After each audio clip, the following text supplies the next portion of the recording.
So I have a question for all of you. So when you hear the word air pollution, what do you imagine?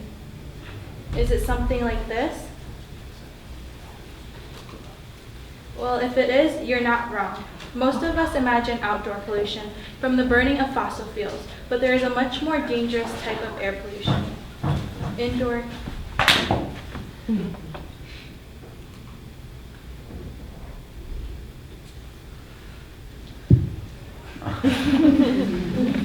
Indoor air pollution.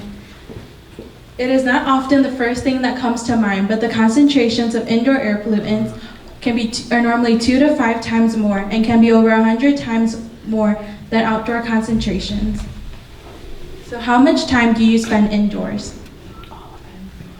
The average person spends about 90% of their time indoors. So why are most of us not more concerned about what we're breathing in while we're inside?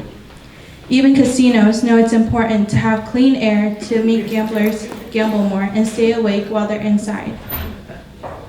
In 2019, there were 2.3 million global deaths from indoor air pollution. To put that into perspective, that is a little more than the entire population of New Mexico.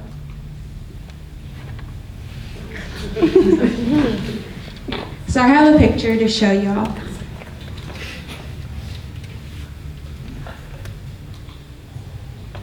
So on one side of this image, you can see a room that is tidy and clean. It doesn't seem like a scene of environment or disaster. But on the other side, it's green, it's gross, and it's everywhere. So even though it's a picture of the same room, which side would you prefer?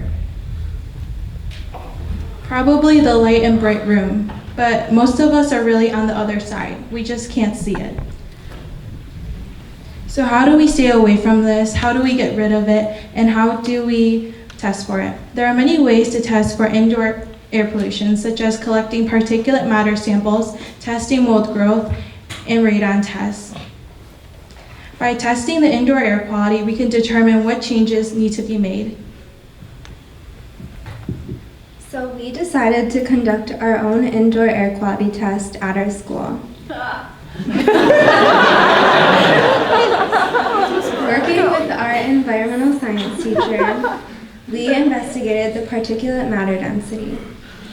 If you haven't heard of it before, particulate matter is one of the 6 common air pollutants identified by the U.S. Environmental Protection Agency. It is made up of microscopic pieces in the air like dust and dirt. The pieces can come from many sources that you've probably noticed before while being inside. For example, particulate matter can come from bugs, air fresheners, candles, mold, smoking or vaping, and more. Basically, anything that has a smell is probably emitting particulate matter as well. These particles in the air are so small that they're easily inhaled and will embed themselves deep into your lung tissue or even enter your bloodstream. As you can expect, when this happens, it causes a variety of health problems. Some of these issues include heart attacks, loss of smell, decreased lung function, and increased breathing difficulty. Even just short-term exposure, less than 24 hours, is associated with scary effects like premature death, increased hospital and emergency room visits, and severe chronic bronchitis. High particulate matter levels are especially dangerous for people with pre-existing respiratory diseases, such as asthma. With asthma being the leading chronic disease in children, you can probably see why it's important to have safe levels of particulate matter in buildings like schools where children are breathing in the air for multiple hours daily. For our test, we collected samples from 7 different locations. This included the library, the hallway, the office, the girls' bathroom, the boys' bathroom, a classroom without windows, and an area near the windows. We found that the places most susceptible to having harmful concentrations of particulate matter were the bathrooms. With an average concentration of 37 particulates per square centimeter, the girls' bathroom was the worst and most likely to be harmful to human health. Okay, so here is the image of some of the particulate matter that we collected shown under a microscope, as well as a picture of the dusty air vent that we noticed in the girls' bathroom while collecting our samples. I think that we can all agree that it looks quite disgusting and that no one would want to be constantly breathing this in. Although we are not professional air quality inspectors, we believe that it's clear that something should be done to improve the air quality in our building. This type of pollution not only affects our schools, but also commercial buildings like stores, offices, and even our homes. Now that we have data about the air pollution in our community, we have to come up with some solutions. First, for our particulate matter.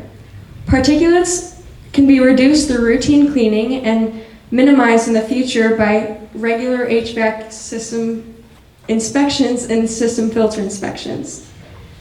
People don't often think of their own impact on the emissions of the particulates, but some materials such as paints, aerosols, cleansers, and smoke emit more particulates than others.